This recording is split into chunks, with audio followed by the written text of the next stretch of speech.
What's up, everybody, and welcome back to a brand new episode of Journey into Fantasy. For this episode, we're going to be going over some brief news, giving updates, and talk about the new Lanterns trailer. Also, probably do some other stuff, but I'm going to be reviewing Scream 7 since these two haven't seen it, give my thoughts on it, and after reviewing it, we'll see if they'll be interested in watching the movie. Probably not. But as always, I'm Brandon. I'm joined by Marin, and this time we got Gus joining us once again as we are the hosts of this podcast. Now, I'm taking this off because it is pretty hot in there. I understand half of what you were saying. Yeah, I'll like take a number 3 large. It's like Deadpool. That's Does the exactly mask what fuck with my it sounds voice? that That's still pretty cool to have. is pretty cool. Best $30 Oh my ever. gosh. Lines. Speaking of lines, That was 10. of the Marvel 10, it was Universe. Before Gus had hop on, we were talking about cringiest lines in the Marvel Universe, and I was playing a little game with Brandon, seeing if he could guess what lines and what movie this came from. He got Okay. most of them right, Yeah, I except got for all of them. number one. I got all of them right.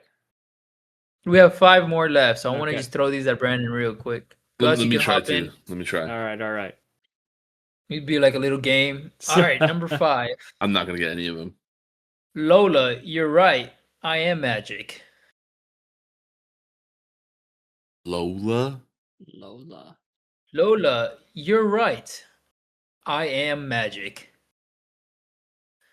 Ooh. Doctor Strange? No.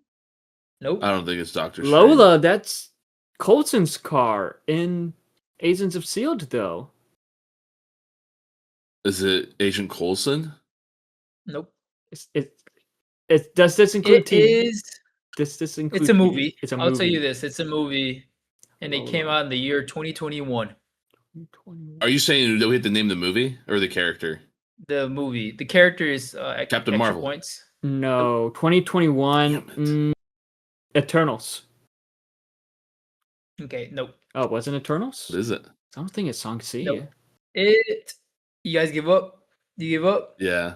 Yeah, okay. How about yeah. you, Brandon? I think I give up. I don't think it's Spider-Man. No Way Home. Ned. Spider-Man No Way says it. Home? Oh, Nona. Oh, Lola. Oh, It says Lola. no. you were saying Lola. No, the line It says says Lola. Lola?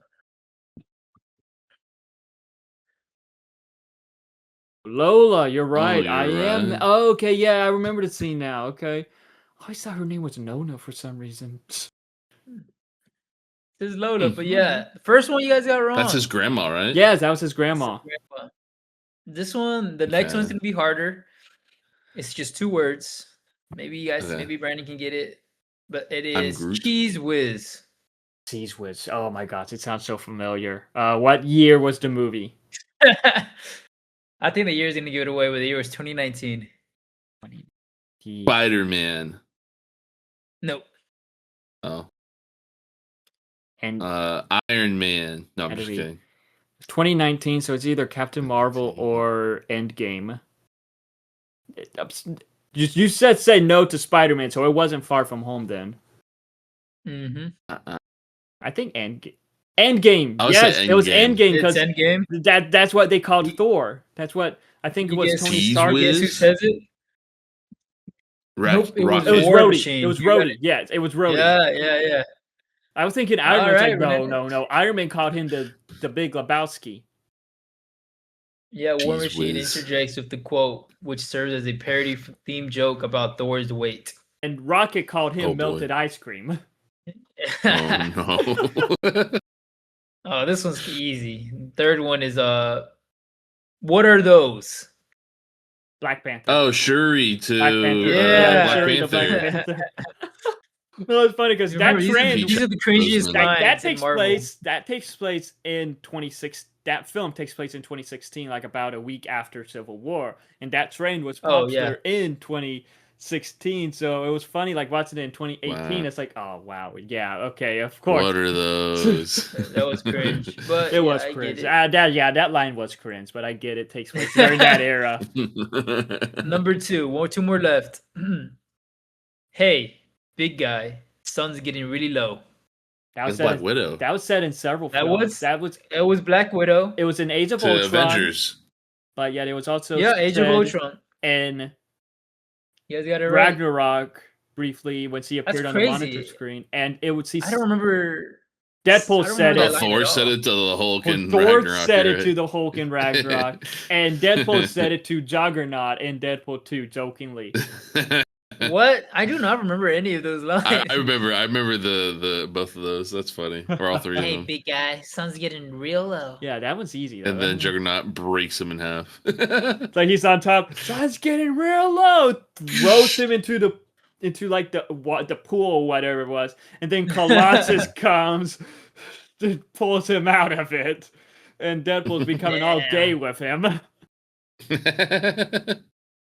Okay, And I he's gotta like, watch that one again.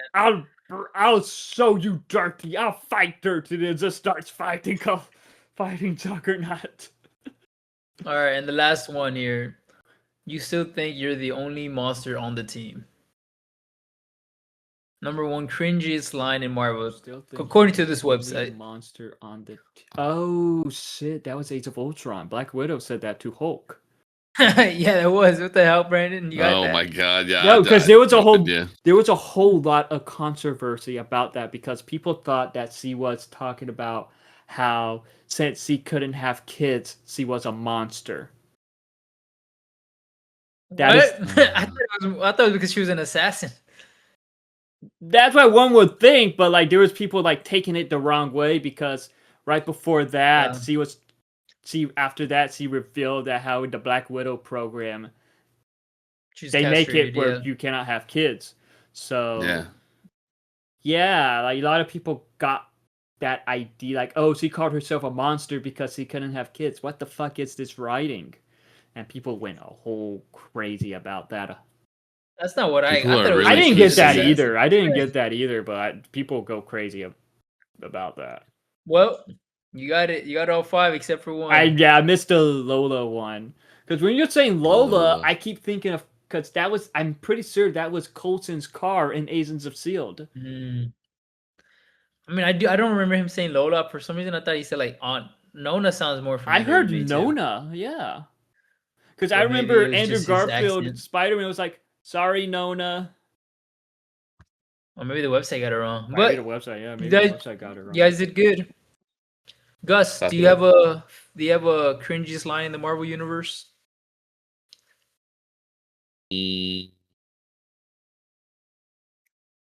Yeah. What is it? I bring this up because I was The talking to dance Hannah. battle from Which one? Guardians of the Galaxy. The dance To battle? challenge you to dance At the battle. end? At the end, yeah. It's so corny, dude. And in that time I was like, what was I, high school? And I was like, dude, that's so corny. But now it's like the most It's popular awesome. thing about that movie series. It was. Dance off, we were bro. talking about Me and this you. because Hannah brought it up. She said one of the most cringiest lines she's ever heard was I think TikTok just ruined it for her. But it was in Avengers 2012 when Iron Man says to Thor or to Loki, "We have a Hulk." After he's like, Yeah, "I have an army." We have a Hulk. That's pretty cringy. It's fun. It's awesome though. It's like, yeah, we do. And then Hulk comes in. That's awesome. Yeah. All right, But but that was it You are for this so game. red. he's going for Daredevil vibes. It's Let supposed the to be devil anxiety. out. Right? That's Daredevil, or that's Marvel Rivals Daredevil. Yes. Marvel freaking Rival has a love- little bit of cringy lines Oh, yeah. itself. Judge, yeah. jury, I love executioner. every single one of them, though. They're so funny. Even the ones that don't have a voice line, it's just the gong for Namor. Gong. All right, but let's move on. Before we get into some brief movie news and stuff like that, Marin, Yes, do you have an that's me. update on the drop off? Oh yeah, it's going pretty good. I Hey. pretty much done. I have to turn in Oh. tomorrow. Okay. Color grading is done. Color grading sucks. I think it was Oh, like yeah, the color what took grading the sucks. longest, to be honest. Yeah. Brief That's sneak me. sneak peek at Gus. Sneak peek. That's me. Sneak peek at Gus in the film. plays a character I named get- Hanzo. I get murdered. No, he Or doesn't. do I? Or do he? Let's Okay. see. No one knows. I'll give you a sneak peek. The drum off. Ooh, I love I'm it. dead. Just how it's Or am paused. I? Just how it's paused where it goes like. Yeah, that's that shit was so funny to do. It was. It was. I'm debating or not if I want to have like a score when you guys are just talking in the garage, but you know, I don't know. I'll think about that later. It could just be quiet. I don't know if But action we movies can't or do any movies. takes in there, by the way. What? You can't have what? We can't do any more takes in the garage anymore. Oh, I filled it up. Oh. well, your gym equipment. We'll just use the Hey, other. you know what? We'll just use the other half. Yeah. Maybe we could shoot a short film where you guys are gym bros, like in Pain Gain. Have you guys ever seen that movie? Painting game. Yeah, right. I love that. That was. It's super underrated. I do like that movie. I do like that movie I a do lot. like it too. That's yeah. really good. But ready to get into some movie news or brief Oh, Yes. wait, one more video game thing. news? Oh, It was Pokemon Day since it was on the 27th or the 28th. Yeah. And I went to Dombrowski's and they gave us free stuff. They gave No us way. stickers nice. and they gave me a Pokemon card with a Bulbasaur stamp on it. That's cool. If I can focus that small, but it says Pokemon Day 2026. Is it worth Well, anything? Speaking of Pokemon, we could talk about I don't know. Pokemon news then. It was in the news. Yeah, dude, they announced Generation 10. Generation 10, and we saw the And- first 3 starters. Do you remember the names? I can't pronounce them. Pom So we have Brout, Pom Pom Gecko and Pom Angry Bomb, Birds. and Gekwa. Gekwa, People just be Pombon, making up these and names. bro. Brout. I love them. They are so cute, dude. I just thought about having my background just be Pombon's face because, like, Is that what you're choosing? Yeah, I'm picking Pombon. Like, I just want to hold on. Just I'm debating on picking either I just the want to see bird the or image where it's the like super gecko. zoomed in. Yeah, this generation looks dope. They announced it 2 days ago during Pokemon event, and people are really hype about how good the graphics look, and like from what we saw in the commercial. This is the Nice. first time in a while Pokemon has updated their graphics. That's cool. And a cool thing, It looks so you're going good. underwater. I don't know if they've done this before in other games, but you get to like go underwater and see like Pokemon swim underwater, catch Pokemon underwater. It looks like. Yes, you get to play underneath the water. It looks so clean. How the graphics look and all that. Nice. Hold on, I'm trying to find the one of Pom Bomb's face. It's so cute. Yeah, he's where like a little is it? Pomeranian. And I think what they're doing with Gen 10 is it takes place in Indonesia, somewhere in that.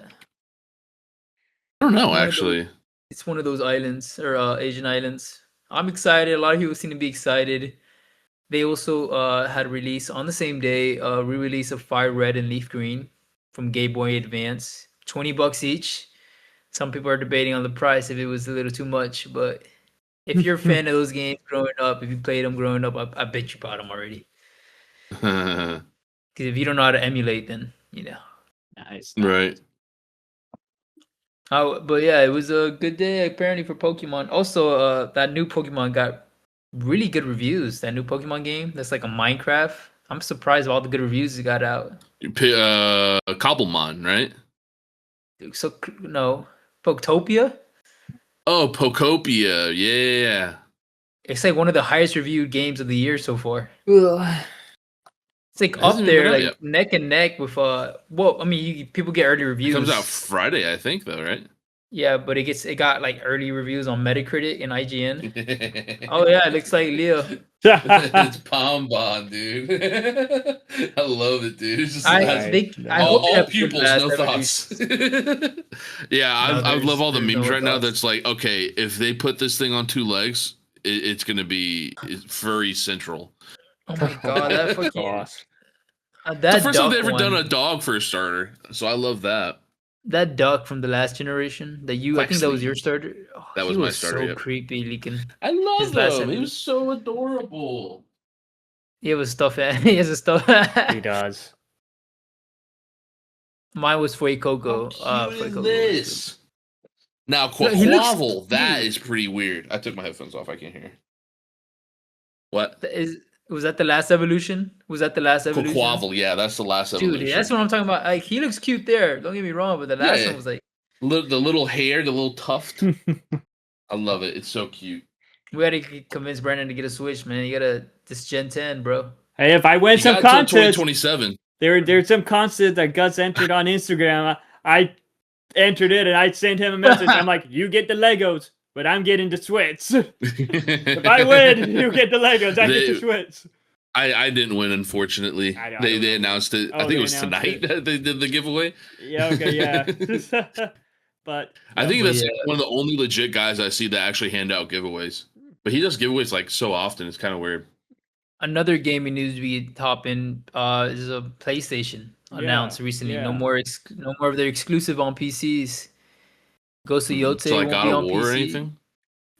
If it's already on PC, it's gonna stay on PC. But anything coming out from now on, so no it's Wolverine. Not gonna be available on PC. No Ghost of Yotze, no Wolverine, no God of War remakes. Then again, usually it would be like months, maybe years later until it's on PCs. But they're not going to do that. Yeah, they're not going to do that anymore. I don't. Interesting. Why? Is there a reason why, or like?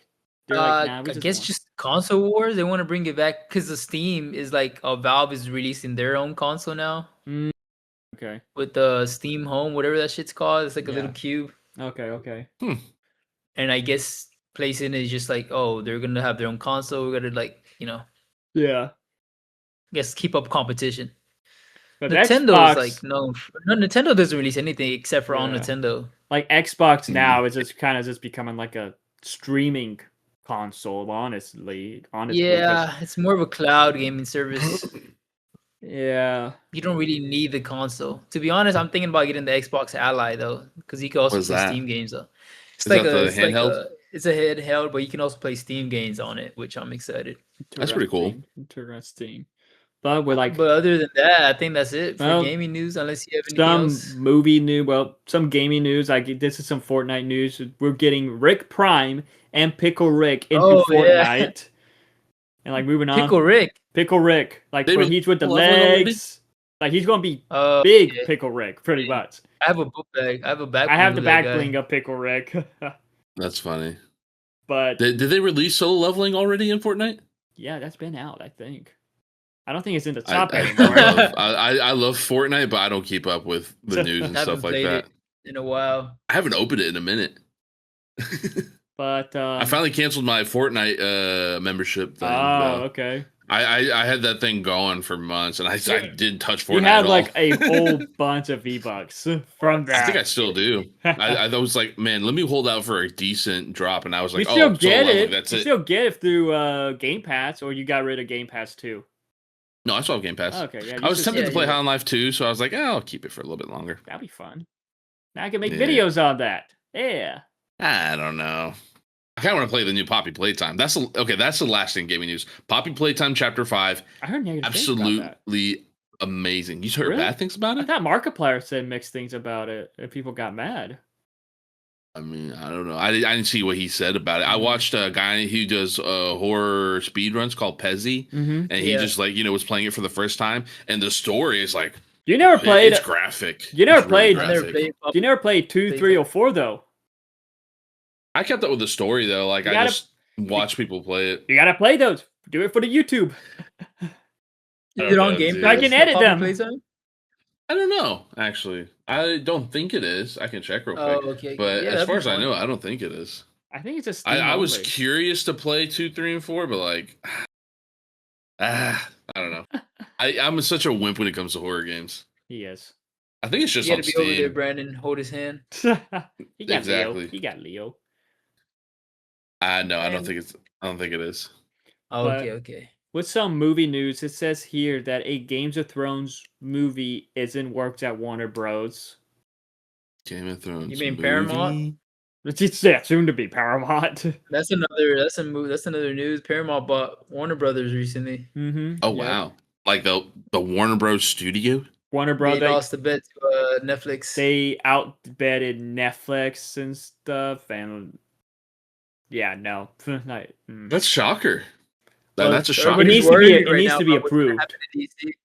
Yeah, everyone's worried about what's going to happen to DC because the dude is people at Paramount are not great. Well, not They don't even like that. DC or something, or what? They're just like shifty with their like IPs and stuff. And like if you really don't align to what they want to do, they'll kind of just cancel you. Yeah. Unless you're Dang. super popular like South Park. Yeah. Dang. South Park gets away with anything, but like other than like also their U I don't know if you ever used Paramount Plus, but their UI sucks. Yeah, it's the worst. Isn't it the same thing as like Netflix and all that? I'm talking about it just for me it glitches out all Yeah, the like time. sometimes I'll be in the middle of watching something on Paramount and it will just kick me off the app. Yeah. And then it makes me watch like another ad. I'm like, dude. That happened a lot when I was watching. I think there was like a football game on there or something that it kicked Yeah, me they have off football of. games. Yeah. I think I remember that happening a couple of times during a game I was watching. Yeah. I have it just I because saw it by Walmart gives it Wi-Fi. to us for free. Yeah. Same. But with some TV news, this is another video game turning into a TV series for Prime Video, and it's called Life is Strange TV series, as it did cast its two leads, Macy Stella and Tatum Grace Hopkins, as Chloe and Max. And with this video game, I've heard a lot of great things about it. It's super popular, and it is What one was it that called? Life is Strange. Life is Strange. Like, I've heard a lot of things about this. I never played it, but I've seen a lot of people talking about it online. And the cast does seem pretty good. So hopefully the series is good that fans of the game will enjoy. Never heard about it. Really? It looks like infamous graphic stuff. That's another one. That's the one that needs to make into a movie or something. Infamous. That would be cool. The way Brandon dressed from our short film, he kind of looks like the guy. Oh, from Second Son? Yeah, Second Son with the beanie. But I guess last piece of news we could talk about is how, I don't know if y'all have seen it, but with the new Scream 7 movie, we did get a trailer for Scary Movie 6, which got leaked online and it did get uploaded. Like, the official trailer got uploaded the other day to YouTube. Scary movie? The new Scary Movie 6. The one with the white chicks, guys? Yeah. The Wayans brothers are back. Wow, that's cool. Yeah, it's parodying, mostly parodying. Does it have Blondie? What's her name? I forgot Anna her name. Faris? Anna Faris. Has the originals. All of the originals from the first one coming back. Even Gay Ray. They're gonna get Gay Ray back. Like, they have a trailer. They're gonna get canceled. Like, the trailer of it is now online for everyone to watch, and it is hilarious. Is it good? It is really good. It's pretty funny. It's going to parody, of course, Scream 5 and 6 that seem to parody Long Legs, Get Out, the new Weapons and Sinners. It looks like there's a scene with Kai Cenat, because I saw Kai Cenat in it.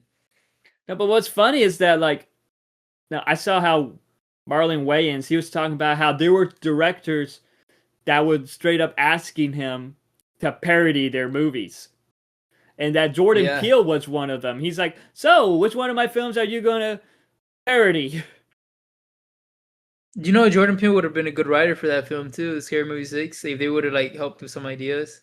That would be cool. Because he wrote a lot of Keel and Peele sketches. Yeah. Him and Keegan would be hilarious if they cameoed or something in it, to be honest. Unfortunately, they don't work together anymore. True. I don't know if it's like a infighting. No. They just wanted to do the Keegan Michael Key has said that they just want to do different things with their career.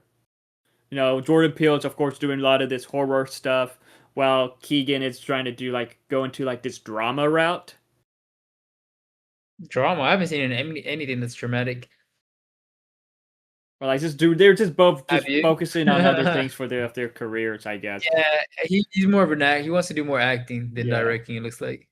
Yeah, and Jordan Peele looks like he's done with acting. yeah, and he's just doing these horror films. And I remember, I think Keegan Michael Key was asked why he's not in those films. He's like, "Nah, man, I don't do scary stuff."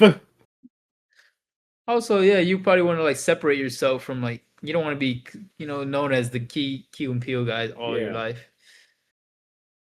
I mean, they're both really successful. Like I see them. I mean, I see Keegan all the time in like random movies. Yeah, and he's really good in those films. The film may be bad, but yet he's at least funny in them.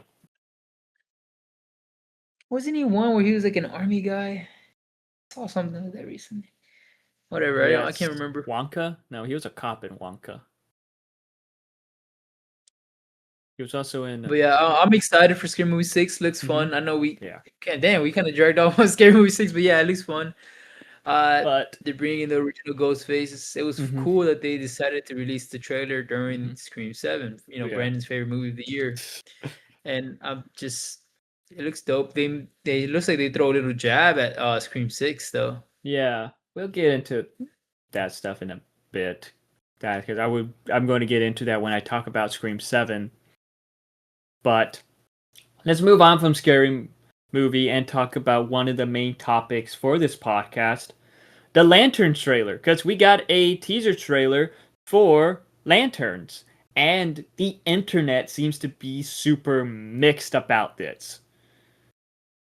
So, what are your thoughts on Lanterns? I just watched the trailer before hopping in here, and I'm not gonna lie, I definitely wasn't expecting this. Like, I kind of got like a Western Yeah. feel, yeah, like Yellowstone, a Yellowstone, right? yeah, Like a feel. crime thriller. And then seeing him fly towards the end of the trailer, I was like, "Oh fuck! I forgot I was watching the trailer." Yeah, it doesn't feel like a superhero show. It was just threw me off. Like, oh yeah, I forgot there's superheroes in this. I know the I thesis don't was know. like buddy cop and like an older Green Lantern training a younger Lantern.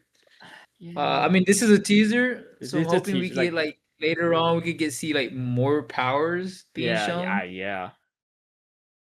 I mean, obviously, I get this is like a straight to TV or straight to streaming show, but they've had budgets for HBO recently. I mean, they have that whole new HBO show that's from Game of Thrones. That's like an amazing set design.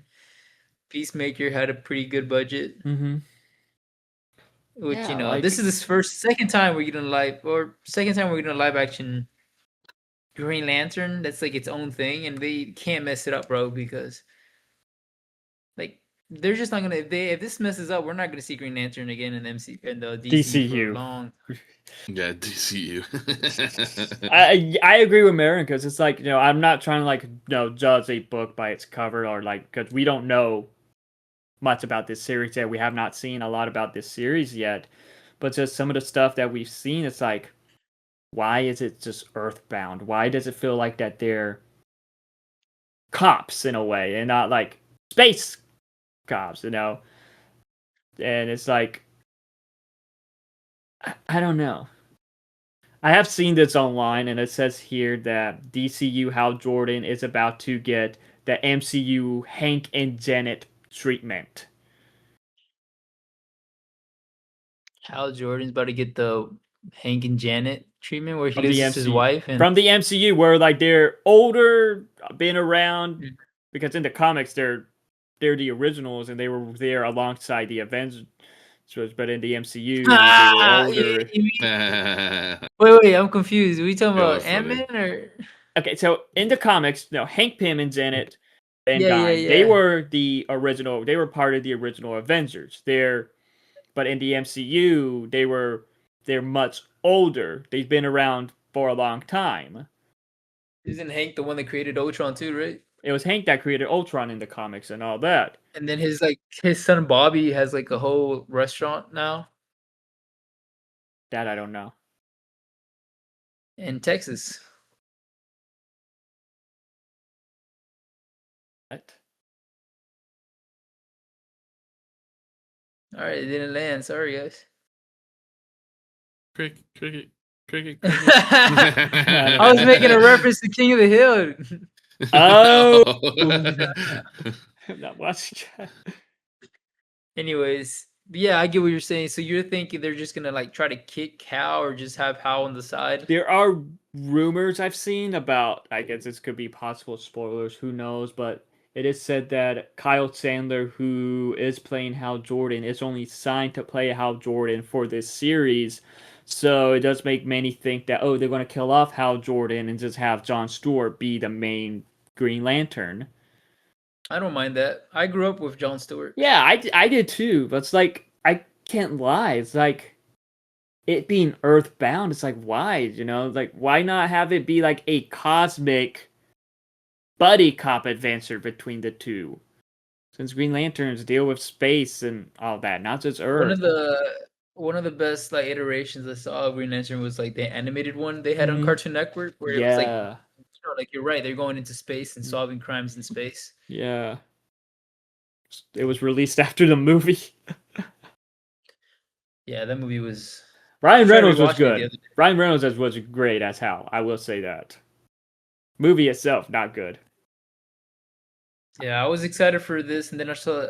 I wasn't. I don't know if I was disappointed. I was just like, I want to see more. I get it's Yeah. a teaser, and it was supposed to be released tomorrow, which is like in 2 minutes. But it got leaked, so they just decided to release it today. James Gunn hasn't said anything on Twitter, which is surprising too, because he usually claps back at all these people. He be talking too much about all this stuff, honestly. That's like, hey, do what Kevin Feige does and just stay quiet. I'm wondering if since the whole Paramount buying Warner Brothers, if this show does flop or if this show isn't like received as good, if they're just gonna like can make this an excuse to just like can the whole character in general and not bring Yeah. him on to the DCU or anything. Yeah, like so far, like I'm I not. like the idea of Guy Gardner, and that's it. Guy Really. Gardner was pretty good. But what's interesting about this trailer at the very end, he was like, "Oh, I don't talk to them. I don't talk to the other Green Lanterns because they're all aliens, and I'm the only human." It's like, wait, what? What about Guy Gardner? So do you think this takes place in another like No, it takes place in the universe, like same the universe because Guy Gardner, Peacemakers? Nathan Fillion has confirmed that he is going to be Guy Gardner in this too. So that is, or maybe Guy Gardner isn't part of the Green Lantern Corps anymore, or something like that. I don't know. It's kind of weird that That's true. that line Isn't he is part kind of of the? weird. He's part of the No, you're Justice always part of the Green. Society, right? The As long as you Justice have the Gang. ring, Yeah, aren't you? Isn't it a lot? You have the ring. You're part of the Green Lantern Corps. yeah. But I guess I don't know. That's kind of confused. We'll have to wait and see about that. Okay. But but yeah, I'm kind of mixed about this at the moment. It's like I'm interested. I hope that is good. I hope we get more. But what we've gotten for me, it's like, okay, why And when is does this this release? Yellowstone but DC? It releases in When August. that's like around the same time as Spider-Man, right? Spider-Man releases in late. Amazon Prime. Spider-Man Noir.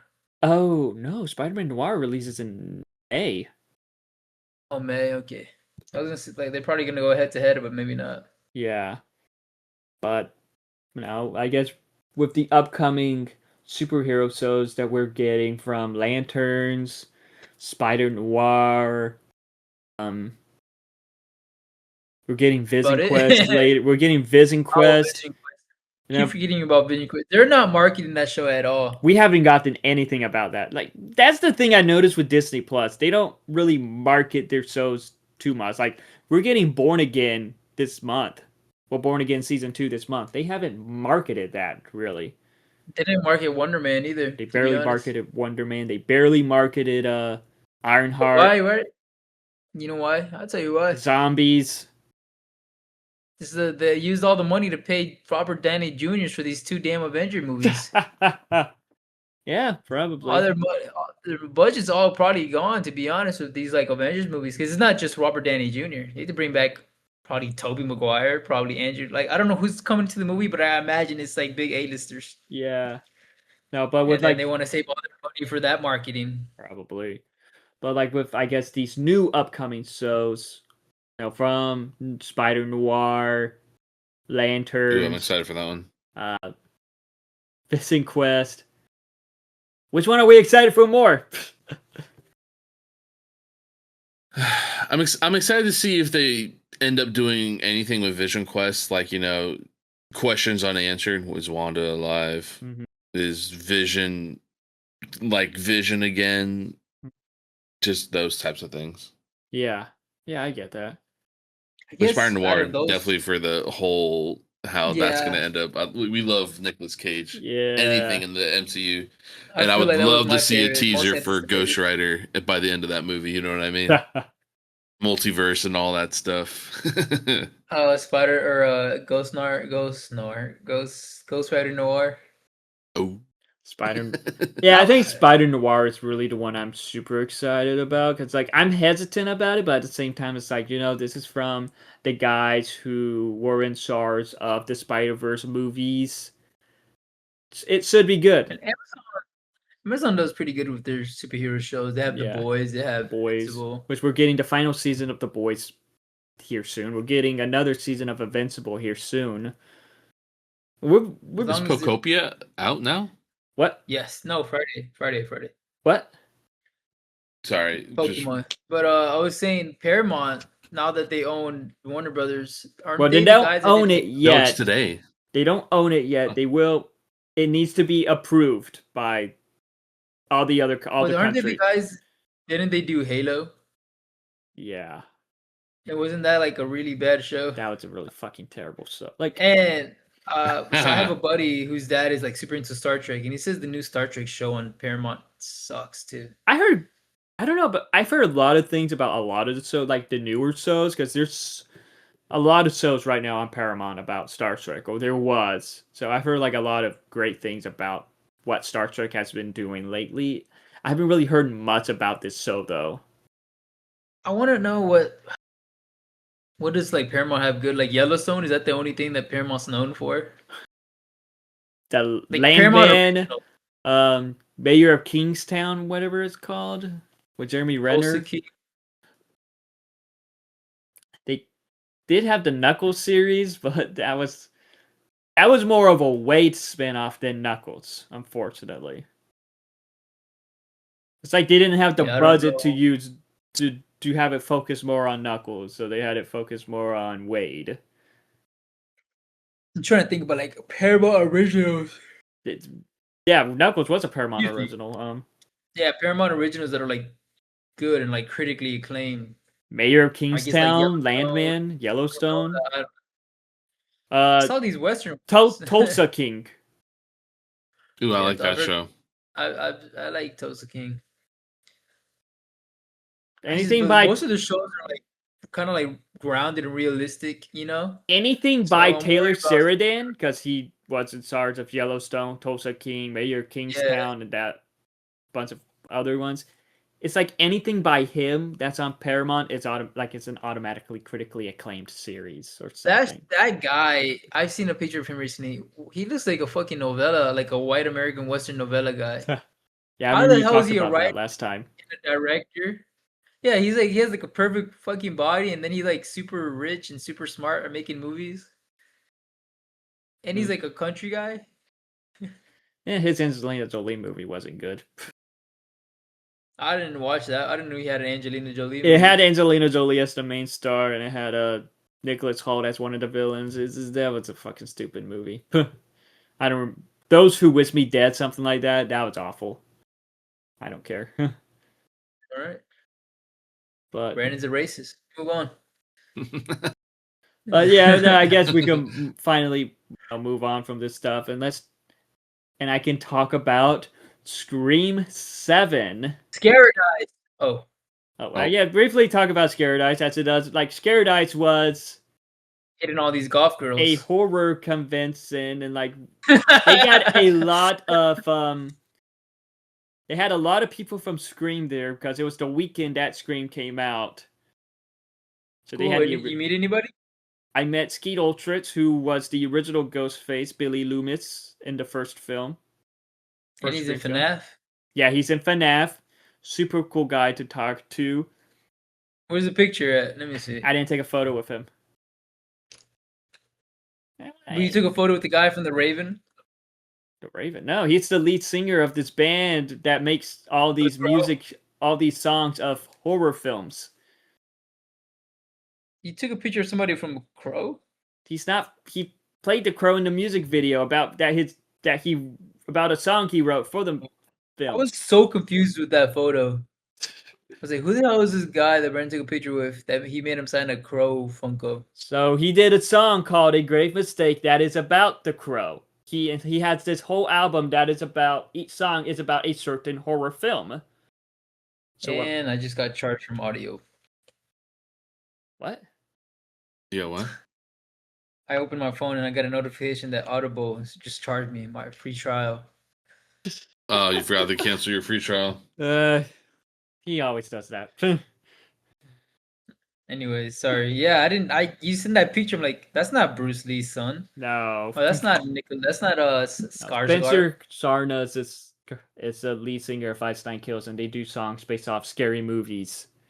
So people will like get more like, like because he did a song based on a crow, people will sometimes get Crow Funko Pops signed by him. He did a song based on Evil Dead, people will get Ash Williams Funko Pops signed by him. He did a song about Terrifier, people get Terrifier Funko Pops signed by him. So I think you also sent a picture of Kingpin. I did send a photo of yes, and I met Vincent D'Onofrio, Kingpin.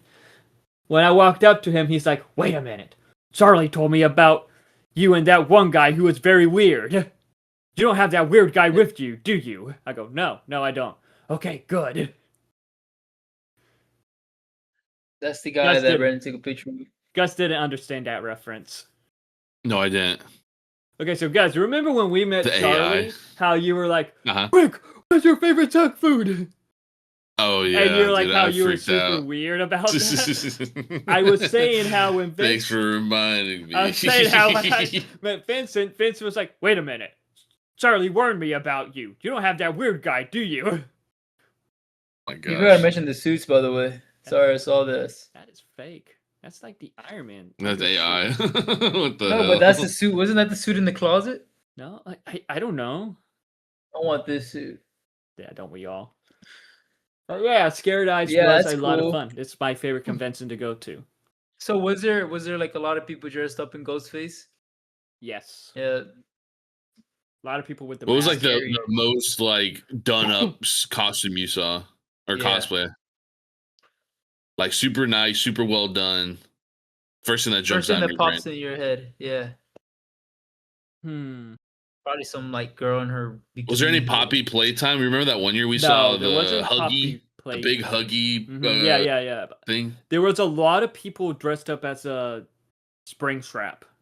Those were pretty cool. Nice. Oh, that's cool. That would be cool to see. There was a lot of people dressed up as Iris from Companion. Oh, okay. The girl from Companion. That's gonna be easy. That's gonna be easy. Jack Quaid was. She just wears a skirt, right? Yeah. But Jack Quaid was there, so that's why a lot of. Oh, cool. Okay. Saturday and Sunday, so that's why a lot of people was dressed up as this. Interesting, but yeah. So you said Springtrap was the one that caught your attention? Yeah, there was a lot of there were several really good. There was this one really good Springtrap I saw. There was just a lot of really cool ones. There was a lot of really. Like I mentioned, there was a lot of people dressed up as Iris from Companion, and there was, of course, a lot of ghost faces too.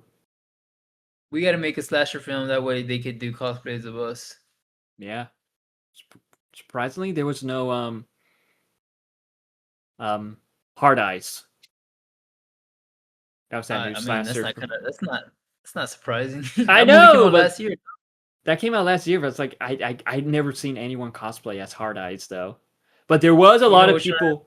There was a lot of people dressed up as the Grabber from Black Phone because they had some of the cast members there.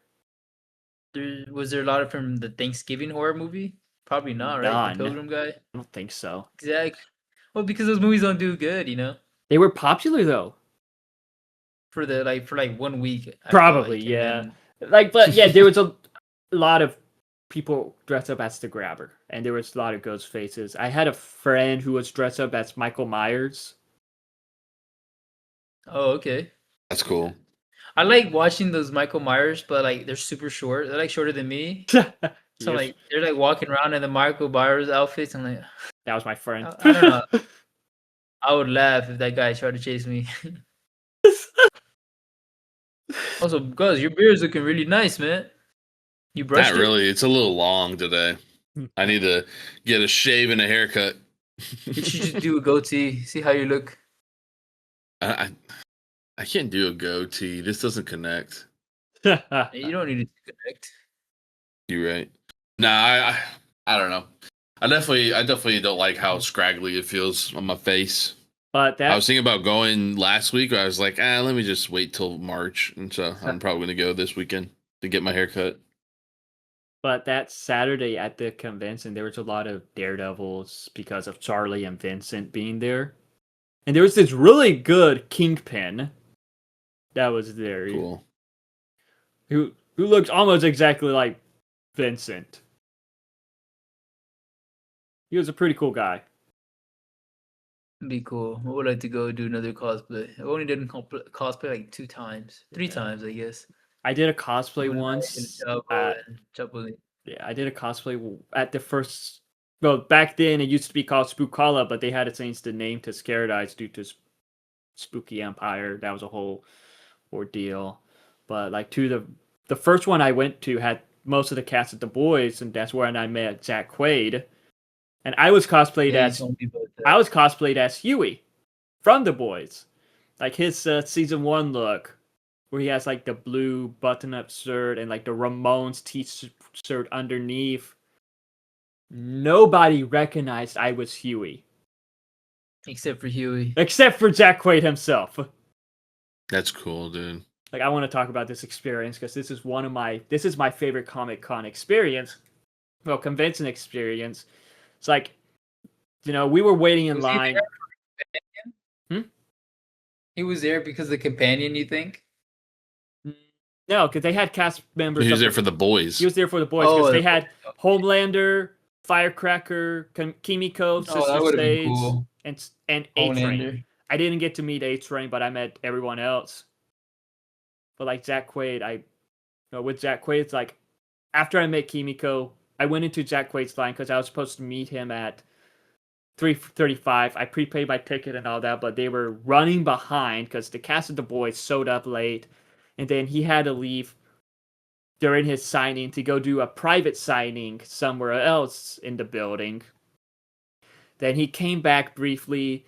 Then he had to go do a panel, go do photo ops.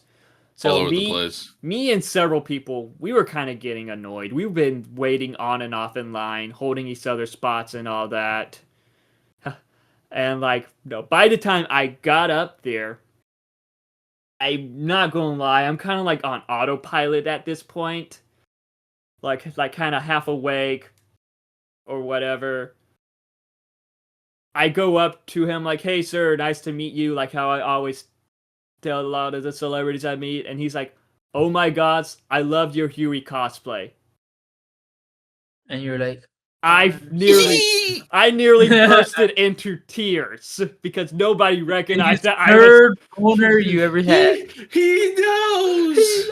And he is just complimenting my cosplay. It's like, I'm like, yeah, I'm just like the pop. He's like, oh yeah, just like the pop for sure. Because I had the Huey pop in front of me for him to sign.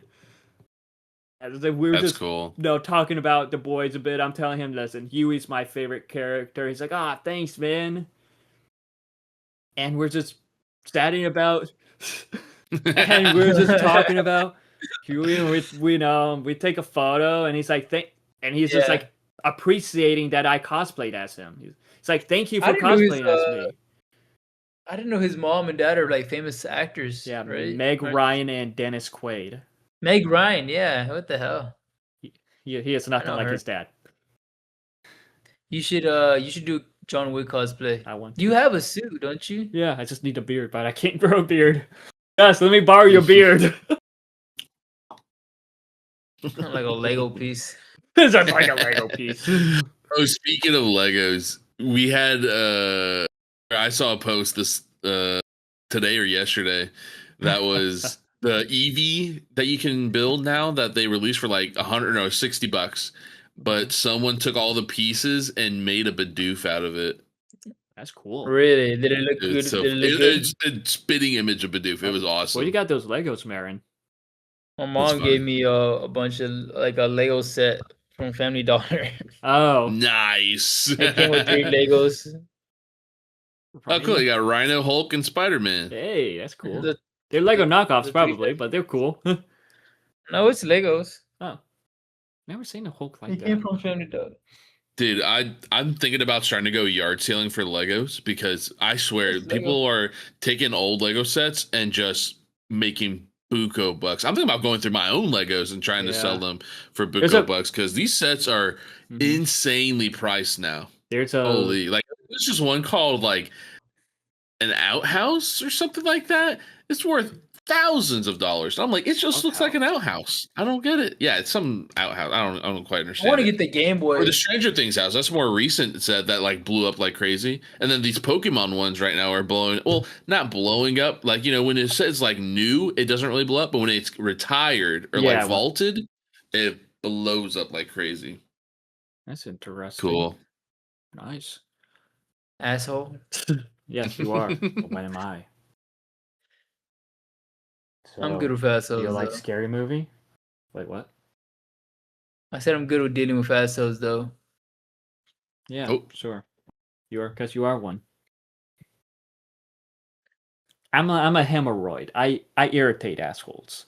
I'm going to move on to the next point of oh, conversation. weird. So this week this last past weekend, Scream 7 got released. Yes, Scream Highly 7 got anticipated released. movie, Brandon's favorite movie franchise. Let me finish. Franchise One of of my, the horror. well, my favorite horror franchise. Yes, franchises ever. It's in there somewhere. Go ahead. Yes, and it's heavily AI influence apparently from the marketing and the filming. But it's gotten a lot of mixed reviews. It's very divisive apparently. Yes. I still have yet to seen it. I've been busy with the short film editing and myself and working. But we have one of the members here from the Journey into Fantasy production teams that have seen the movie, and he wants to chit chat about it. Yeah, no, I want to give my own opinions on He it. wants to give his own opinion on it. This is Scary Movie 7. Scary Movie Scary 7. movies. Now I'm No, gonna Okay. talk about 7. Scream 7. Scream 7, guys. Scream 7. I got Scream him. 7. Come on. There it goes. Got But it. of course, yeah, we go know ahead. we know a lot about the controversy about this. But I'll get into it in a bit, and I'll also talk about some of the original plans of Scream 7 that is currently going around online. Let me get in the mood. But Sorry. with Scream 7, burn it down. When a new Ghostface killer emerges in the quiet town where Sidney Prescott has built a new life, her darkest fears are realized as her daughter becomes the next target.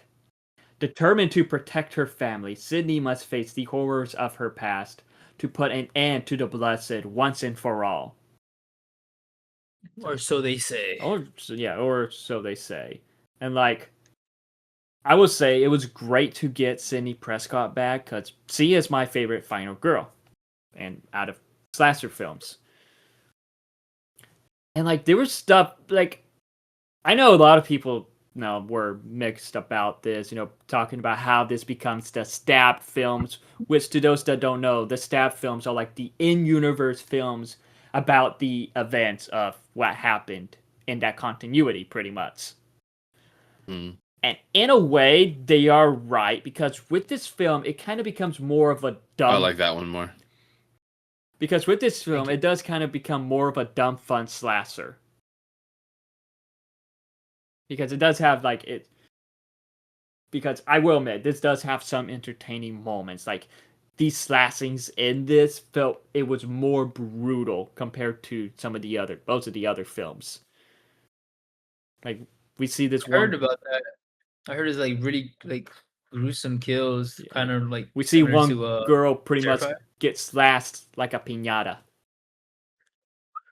Do you she see gets guts and stuff? Or yes, just she gets slashed as she's hanging from the thing, and her guts just spill out. Bleh. Yeah, pretty much. And like the theater I went to, people went crazy watching this film, like just reactions and all that. I would like to mention that because it was, which I guess that probably made it more of a fun experience too. They had a good crowd. It had a great crowd. I watched it in How Dolby. many little kids were in there? No little kids that I Like kids that shouldn't have been in there. I did not see no little kids. Good, man. I'm glad. I hate that. Yeah, I know. Gosh. I know about your experience when watching the Child's Play reboot. Child's Play reboot. Yeah, dude. Oh my gosh, 5 little kids. That it was when Toy Story came out that weekend, bro. I swear they got the movie theaters confused. They got it wrong. That's not the right toy. It's funny because both kids were named Andy. That's why I thought it was so funny. Both Anyways, kids named Andy. Well, yeah. The main character from Child's Oh, Play yeah, was yeah, yeah, Andy. yeah. The kid's name was Andy, and then the Toy Story yeah, kid's yeah, name yeah, is yeah, yeah, Andy. yeah. Okay. I just thought it was so funny. I was like, did they do that on purpose? I get that now. Okay. Yeah, Yeah. but like with this film, just seeing the story of Sydney, she's now living in this small town, having like, she has a teenage daughter. She has 2 little twins or girls. I don't know if they're twins or what, but they're not into film much. They're with her husband's mother somewhere else. So kind of like we see Sydney be like this overprotective mom. Now, due to the events that happened to her in the previous film, so seeing that stuff made sense, and like just her dynamic with her daughter Tatum, that was some of the best parts of the film. I will say that. Like it was just really intriguing just seeing how at least Sydney is with her daughter, like just that point of view. And just some of the characters that like we do get Sad and Mindy from the previous 2 Scream films. You remember them, Marin? Chad and Mindy. The twins. Yeah, no. Twins. The twins. Ah, I got it. They were back in this. Biracial, not biracial. I'm sorry. One of them is like non-gender, right? I don't know. Or that's just Scream 6. Sorry. This Scary Movie 6, you mean? Shit. No, you got me. Yeah, I was also gonna ask, do they explain? Because I thought that one chick's daughter was a baby. Did they explain why she grown up so quick, or is it she has different kids, or what?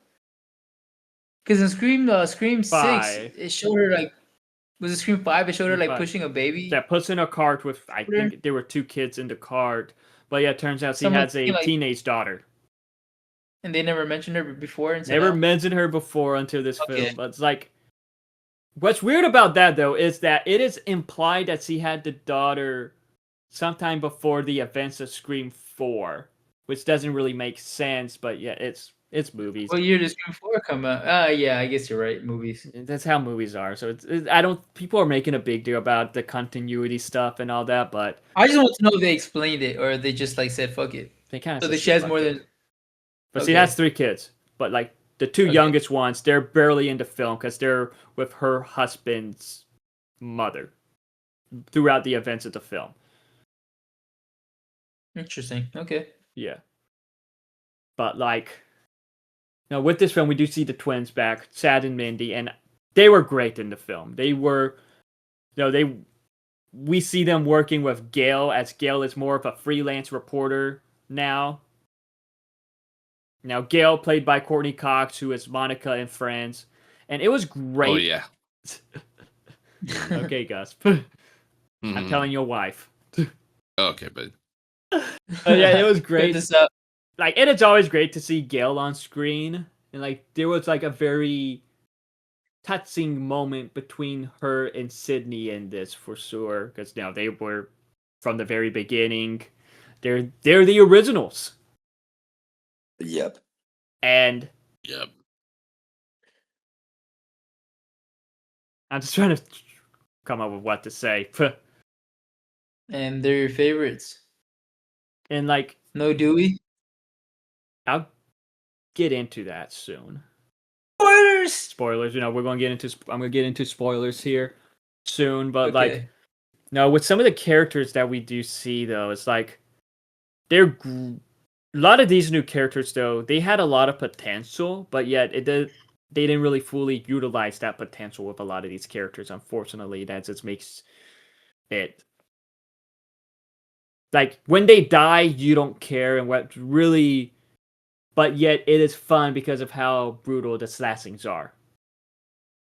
I see. Like there's this one death that was like the craziest death in the film where this one guy gets shoved into like the like Ooh, at the bars those drink things that he gets shoved like the back of his head pretty much gets shoved into that and you just see the drink coming out of his mouth. Yeah, okay, I can picture it. That was probably like the most brutal kill in this, and how it was done, it was honestly pretty fucking amazing because it was like, what the fuck, what? Had the whole theater like, what the heck? Like I said, the kills in this film are pretty brutal. Good. And Okay. it did good with That's that. good. It did good with that. Story-wise, Story-wise. I guess franchise. I don't know. I don't know if you consider there's like big stories in these Scream movies. Like story-wise, for certain Did it characters, make sense with the big picture? I guess for the franchise. like so we know how how the Scream films follow certain themes in a way. Like the original three kind of like went with the horror trilogy tropes in a way, while Scream 4 went with like a reboot trope. Yeah. Reboot, internet fame trope, being trying to be famous trope. While Scream 5 went for like a legacy sequel, toxic fandom trope. Scream 5 and 6 went with that. While this one tries to go for like a nostalgia AI trope. And I do think it could have gone better with some of the nostalgia stuff, some of the AI stuff, because now some more spoilers here. We do see Matthew Lillard come back as possibly Stu, which he was confirmed to be in the film from the very beginning. Yeah, we heard the voice. And it turns out yeah. And it turns out that it was the killers using AI to bring him back. And what's your opinion on that? But they also used AI in a way, like at the very end, to before they revealed themselves as the killer, to include several other past ghost faces, kind of bringing them back briefly using AI. But throughout Jack Quaid? No, not Jack Quaid, but Billy's mom from Scream 2. Oh wow, okay. Sydney's half brother in Scream 3. And they brought back Dewey. With AI. Okay. Like it wasn't like it was AI in the film, but it was actually acted out by the actors in person. But the villains, the ghost faces, used AI to bring them back, and throughout the film, it was an AI Stu making the ghost face calls to Sydney. To be honest, it sounds a little messy. It was a little bit with that because, like, what it should have been, in my opinion, not just AI Stu tormenting, but like it should have been like a mixture of all of them torment. That's how it should have been done, in my opinion. But yet, it was really one of the main themes throughout the film was, is Stu actually alive? That's like one of the main themes about the film, and that was what Sydney and Gail was investigating in the film. Yeah. And it does. You're talking about like might have been in a psych ward, right? That's what I was thinking they were gonna try to do. They'd go visit a psych ward, yes, but they didn't really learn. And they learned that there was this John Doe who got admitted sometime after and left recently. But it turns out it probably was a lie because one of the guys who worked at the psych ward ended up working for the Ghostface. I see. A little cat and mouse. Yeah, like, I don't know. It's like, with the reveal of the ghost faces in this film, though, it's like their motivation didn't really make any sense.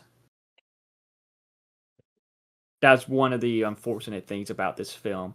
The reason why they're doing this, it doesn't make sense. Say it. Pussy, I bet you won't. It's like, You want to save it for spoilers or not? we're this whole podcast pretty much been spoilers so far, but it's like, throughout this film, they're always bringing up the events of New York, Scream 6, where they're like, Yeah. oh, it doesn't count because Sydney wasn't there. Oh, it doesn't count because Sydney wasn't there. They say that? They say that a lot. A lot? Who says that? A lot of characters. They're just always constantly bringing up the events of New York for some reason. And it kind of like, okay, we get it. Move on from that. And like, to be honest, that was my favorite. That's kind of my favorite one. That's my second favorite one. I'll get into my ranking later, but yeah. Turns out, I guess this is huge spoilers here. Turns out the Ghostface was Sydney's next door neighbor, Jessica, and she was disappointed discovering that Sydney has moved on. And because of that, she ended up going to this mental institution where she met the other Ghostface who misled them about this one guy with the mangled face called Marco. Polo. Yeah. In which she ends up moving next door to Sydney with her son Lucas, who she ended up killing. That was who she killed, pushing through the soda thing, because apparently he was too much like his father, and she actually killed her husband years prior because he was an abusive asshole, apparently. She's just crazy. She's fucking nuts. Sounds like it. Yeah, she hot. And like her plan was to turn Tatum into Sydney's daughter into the next Sydney by repeating these traumatic events that turned her into the final girl. Like, what? Yeah, it sounds weird. It's so weird how different this movie is compared to 6. Yeah. Like, I like some ideas in it. Like, I like the idea of, okay, I guess Ghostface is now tormenting Sydney as she is a mother, and now Sydney is trying to go into mama bear mode to protect her daughter. That stuff is great, but just the motivation, like, I don't know, it's like, with some of this stuff, like, it feels like it touches on, like, it shows, like, a point, like, another spoiler here. It is believed that Tatum's boyfriend is the killer. Ultimately, he's not, but it did tease that he was the killer because Tatum, she finds his laptop, and she's like, what's this? And it turns out he is, like, experimenting with the AI technology on how Stu is brought back, and she beats him with the laptop. Because now it's like, okay, that is a huge red flag. Why is he experimenting with that? And now saying stuff about killing Sydney in the video, turning into an AI, it's like, okay, yeah, definitely a huge red flag there. And it doesn't really touch on that anymore.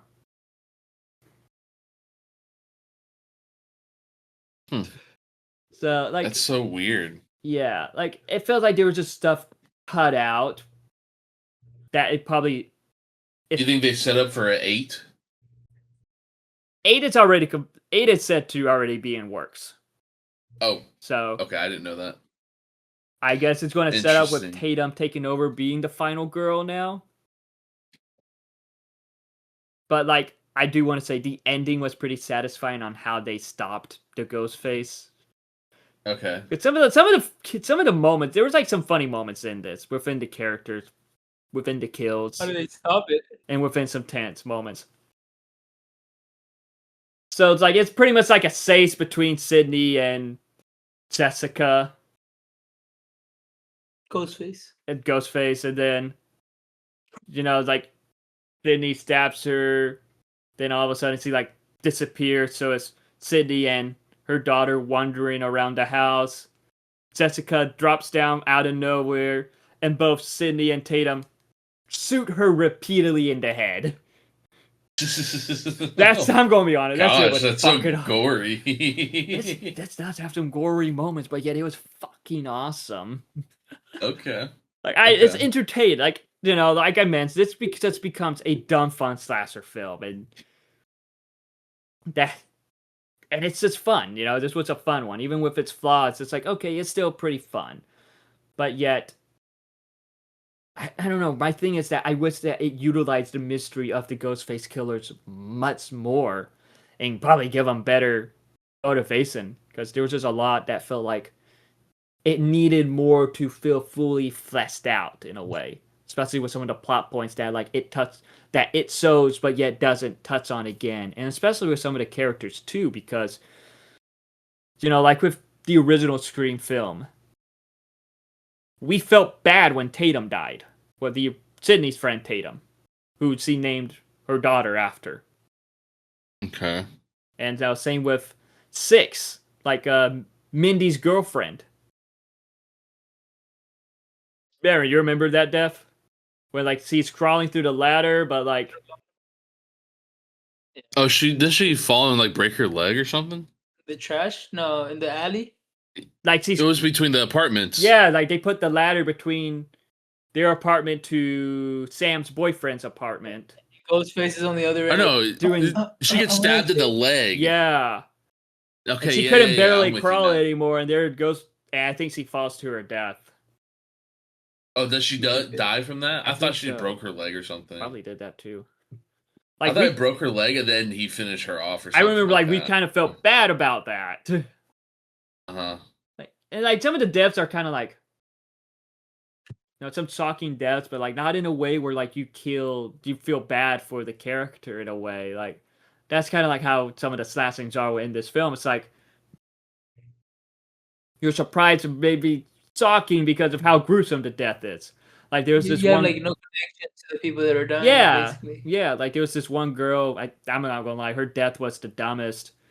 She gets like she's being saved in this bar, and like she gets her head hit on the counter, slid on the bar to like these cup glasses.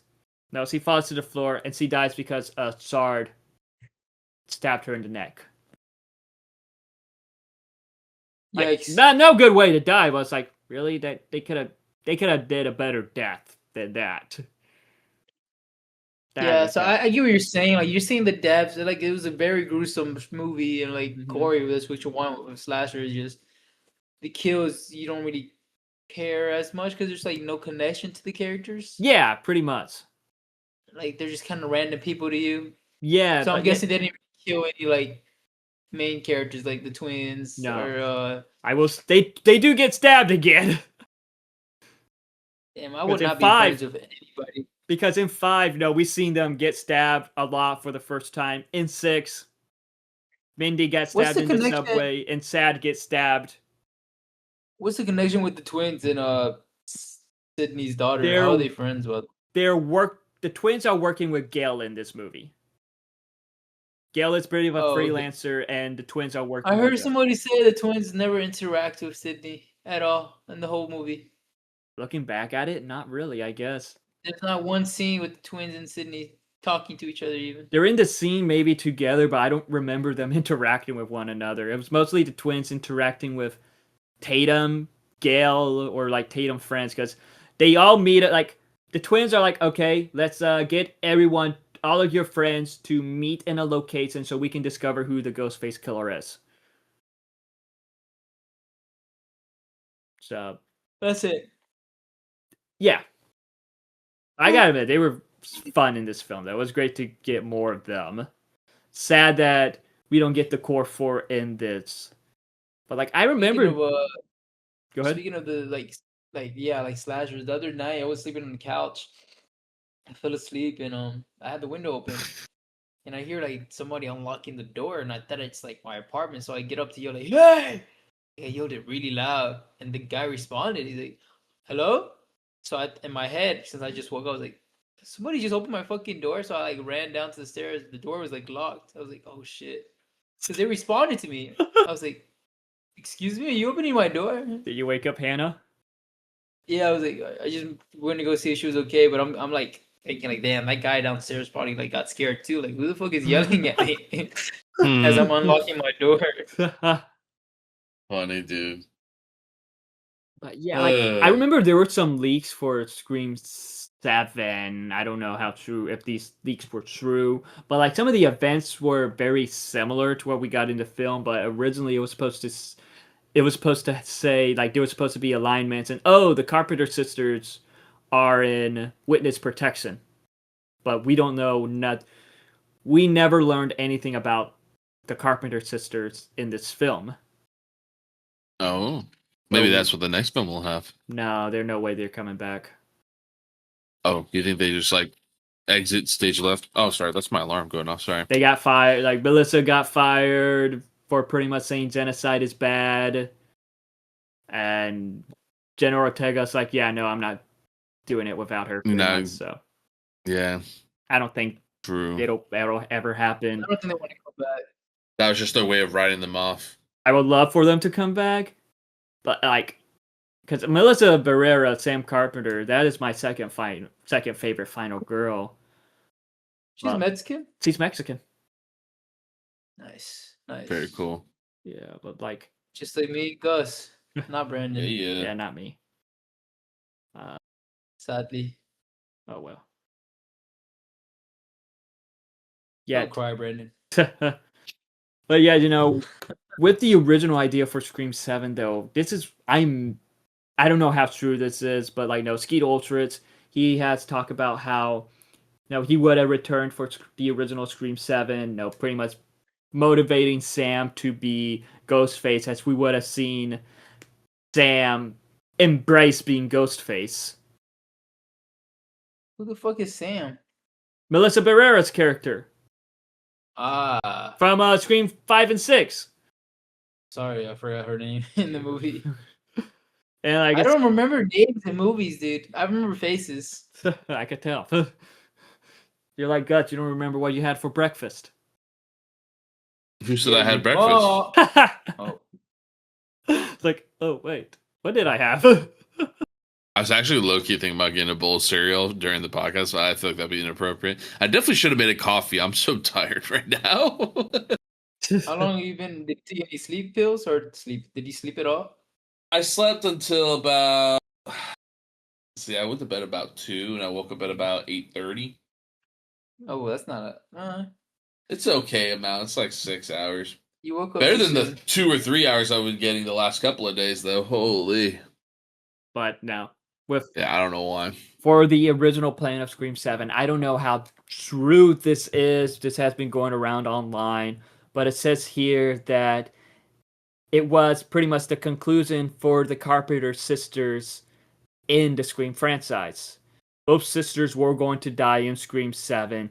Tara, played by Jenna Ortega, was going to die in the opening scene, or at least early on in the film, with Sam dying in the third act after her Ghostface reveal. So it's like her. I saw something about, Tara was pretty much the glue keeping her sane, but yet after her death was what caused her to spiral out of control and possibly kill Sad and Mindy. And like the plot description, it said it was intended to be claustrophobic, minute to minute, and intense horror experience. But I'm not gonna lie, I am not a fan of that idea at all, because that just goes completely against the ending that we saw for Scream 6. For 6, yeah. So for me, it's like, you know what? No. that's That was true. I can only think is because there was no. It's probably because they couldn't afford Jenna Ortega anymore. Probably. And they just wanted to they needed to write her off because the budget was just they couldn't afford her. It's that idea. She's kind of like super famous. She got crazy famous because of Wednesday. And I think Wednesday came out. Yeah, Wednesday came out before Scream 6. She's probably already contracted to do Scream 6. No, none of them were. Don't lie to me. Only Skeet was, but like Melissa Barrera talked about how she wasn't technically fired. She was only signed for Scream 5 and 6. That was her deal.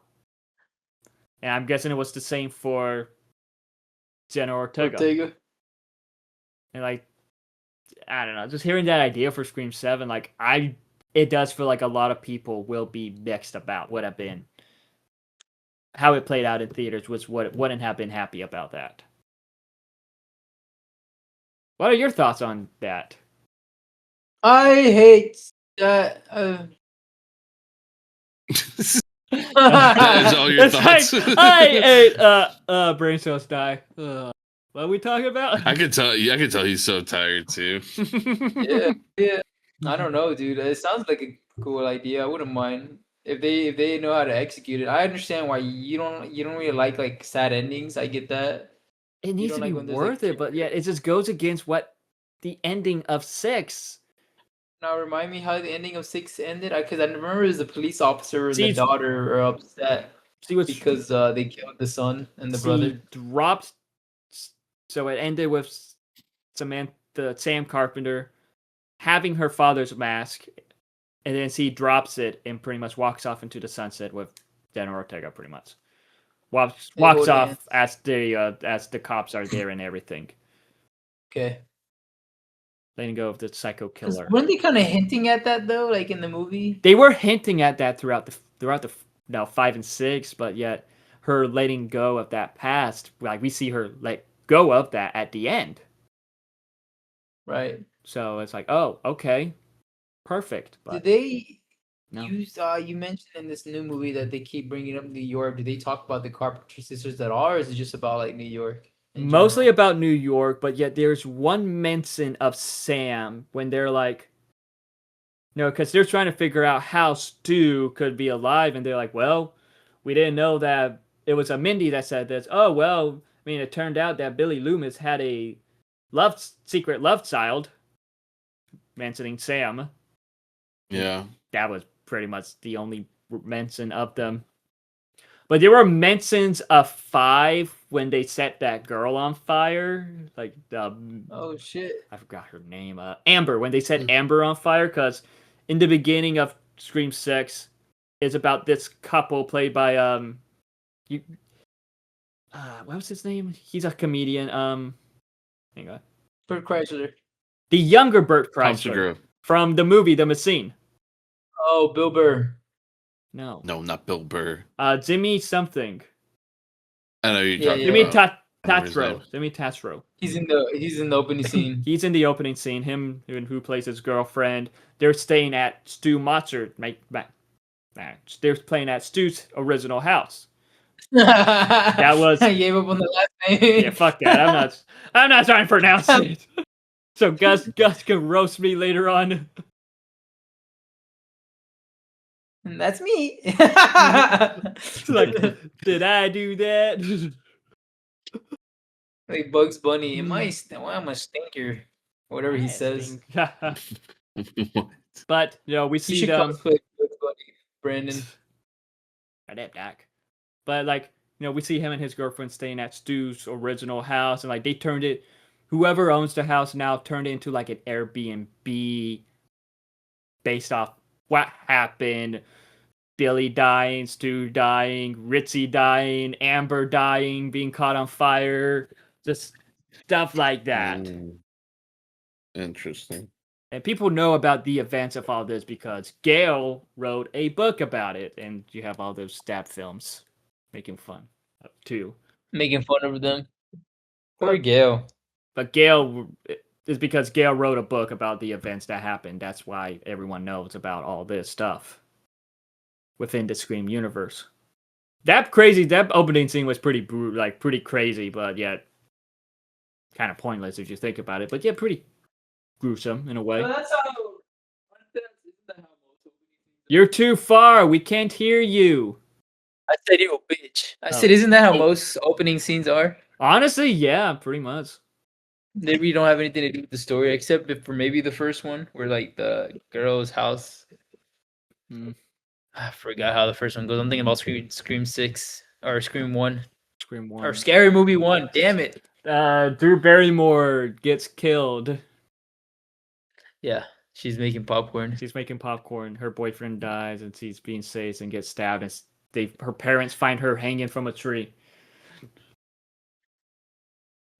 I love the Scream films. All right. But If you love them so much, why don't you rank them in Brandon's new ranking? oh yeah, my ranking of the Scream films, because we got in 7, and last place Scream 3.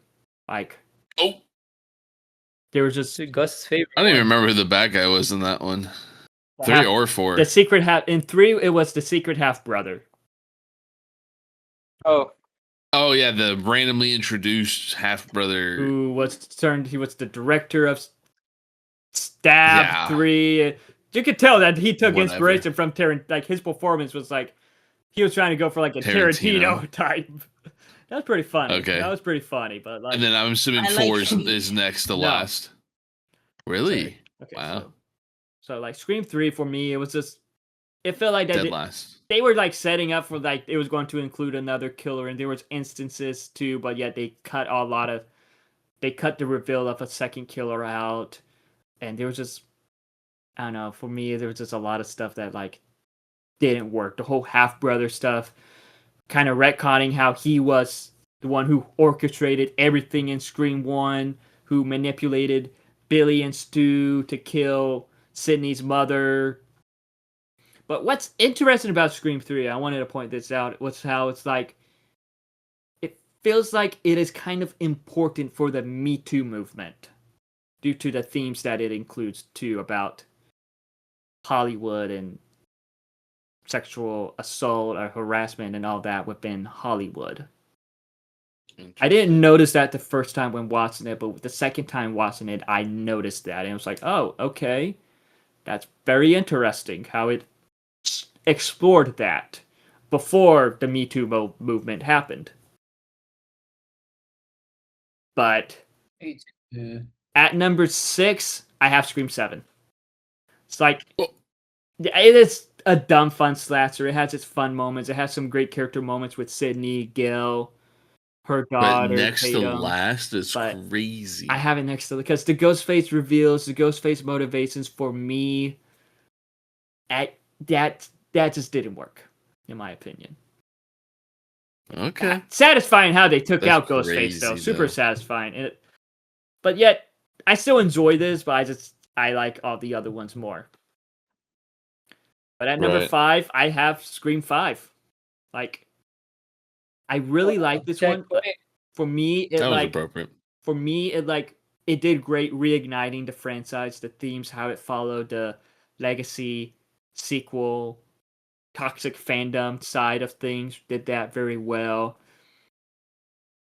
How they killed off Dewey in this film, though, was pretty fucking stupid. Yeah. That's kind of what holds. It's like, it being revealed that Amber was pretty much mostly Ghostface a lot throughout the film, and it's like, this is one thing I noticed with Scream 5 and 6. It's like, we have like this 6-foot stuntman doing all this stuff, and then when they do the reveal, it's this 5-foot girl. Damn. Yeah, I guess that doesn't make sense. Yeah. She doesn't show her walking on heels or boots or anything? No. Damn, okay. I don't know. I mean, fine. I think Amber has boots on throughout it. I don't know, but yeah, that's like I like Amber being the one that killed Dewey is like, I don't know. I think they could have executed that death much better instead of like him going into the elevator. It's like, wait, I got a suit for the head. Go on without me, and then he leaves the elevator, goes to Ghostface's body, has the gun aimed at the head, and then his phone goes off. Then he dies because Ghostface hops up and just stabs him, and so stupid. Dude. And what a good character too. What a waste of a. He was a great character. He was such a great. David Arquette is a super cool guy. But at number 4, I have Scream 4. For me, this one was pretty underrated. It's a pretty underrated one in the franchise. It has like very interesting themes on trying to become internet famous, trying to become famous, and themes of a reboot. As we know, we find out that the killer is Emma Roberts. who played Sidney's cousin, who is trying to become the next, who wants to become the next Sidney Prescott because he wants that fame. And it's like, I don't know, it is one that's like kind of like the reveal and the motivation to this day ages well, in my opinion. If you get what I mean. At number 3, I have Scream 2. And this was a pretty interesting sequel as we see it now take place with Sidney being in college sometime after the events of the first film. But yes, he's kind of having like PTSD to those events. And like in this film, he doesn't really know who to really trust due to what happened. So she's hesitant about her new boyfriend, a bit hesitant about her roommate. I will say though that the Ghostface killers in this are kind of forgettable. Well, until Scream 7 came out. But it was still a pretty good one in my opinion. But at number 2, this was my second favorite, and it's Scream 6. It's like, Marin talked about how it's possibly his favorite. And it's like the only one I've seen that I remember, dude. Yeah. I don't remember any of the other ones. It's been so long. But like with Scream 6, it's like I liked how like it felt a bit different and more unique in the franchise. And it's like just some really It was like a very fresh take. Some fresh take, Yeah, like we see Ghostface. Well, it didn't count because Sydney wasn't. Yeah, it didn't count because Sydney wasn't in it apparently. But yeah, I'm fine with her not being in it because at this point it's like, is this just bad luck for her dealing with all these psychopaths? But yeah, now at this point, This was more of a Sam and Tara story, the core 4, focusing on them. And like with 6, I think it did much better with the core 4 compared to Scream 5. Because with Scream 5, it did feel like there was some unnecessary drama at times. Characters could have been written better. But with Scream 6, I do think that it just did much better with the new characters. That made us care for them more. If you get what I mean. Yeah. But at number 1, and it's the original Scream. The one. Nothing beats nothing beats this one. This was what introduced us to this iconic franchise, these iconic characters, and was pretty much the film that reignited slasher films. It's just crazy. Like, so after this film, we got what? Halloween Resurrection. And you could tell that it's tried to like be similar to the Scream films in a way. It flopped. I Know What You Did Last Summer. I Know What You Did Last Summer came out in a year after this one, I think. Scream, we got the scare movies, which took very huge inspiration. Yeah, like Scream, I've said, is one of my favorite horror franchises. And really the only film I consider to be bad is the third film. Like, I still enjoy parts of it, but for me, that one was just mostly a miss. But with 7, for me, I don't hate it. I don't love it. It has its problems for sure, but it was still pretty enjoyable. Entertaining. Nice. And it's like one of those slasher films that's just entertaining because it's, with slasher films, they're sometimes either bad but fun. Like with a lot of the Friday the 13th films. Or some pretty of the cooler. Some of the Nightmare on Elm Street films. And with Scream, I'm not trying to compare it to that because the Scream franchise is kind of different from those films. But at the same time, it's like this was pretty much just a fun, entertaining one. So, with me talking about Scream 7 throughout this podcast, does it make you guys interested in watching it or no? No. I would love to see how they do the AI stuff, but also at the same time, I'm like, probably gonna wait for it to come out on Paramount. I would rather wait for it to come out in a streaming service than to go pay to go watch it. I can understand that. I mean, it's doing bank. Like, it's doing bank now. I think it's like the most a Scream film received opening weekend so far. What? No way. Yes. Really? Wow. Out of all of them. Opening weekend. Wasn't the most opening weekend was like 40 million? 42 million? Right now, Use both hands, Brandon. Use both hands. right now it has domestic 71 million, internationally 33 million, worldwide 104 million. It's a lot of millions. Valentine's, I guess. Everybody taking their girls to watch these fucking movies. People love Scream. Like in this with Scream 7, it's one that I've noticed Scream fans like.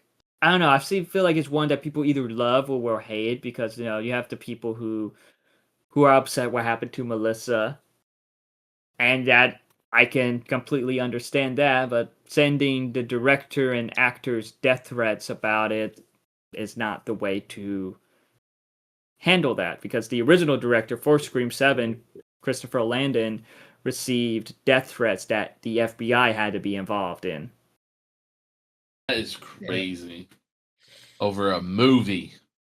Like, I can understand if you're upset about something, like, don't support it, but like sending death threats, talking shit about the actors, that's just too far in my opinion. It's so goofy, bro. Yeah. But with my final thoughts for the film, I give it 3 burgers out of 5. And out of 10, I give it a 7.5 out of 10. It's I guess they're right. It was dumb fun. I was entertained with it. I know some people I've seen people love it. I've seen people hate it. And I can understand why people don't like it, but I can understand why people like it too. Watch it if I have time. If I have time, I'll probably just jump. Now, how likely are you to send a death threat to the director? No, I'm just kidding. Not at all. I'm too lazy to do any of that shit, dude. It's easier to not give a fuck about it that much. People have way too much time in their fucking hand. Like, you have time to write a whole fucking letter or send it to somebody.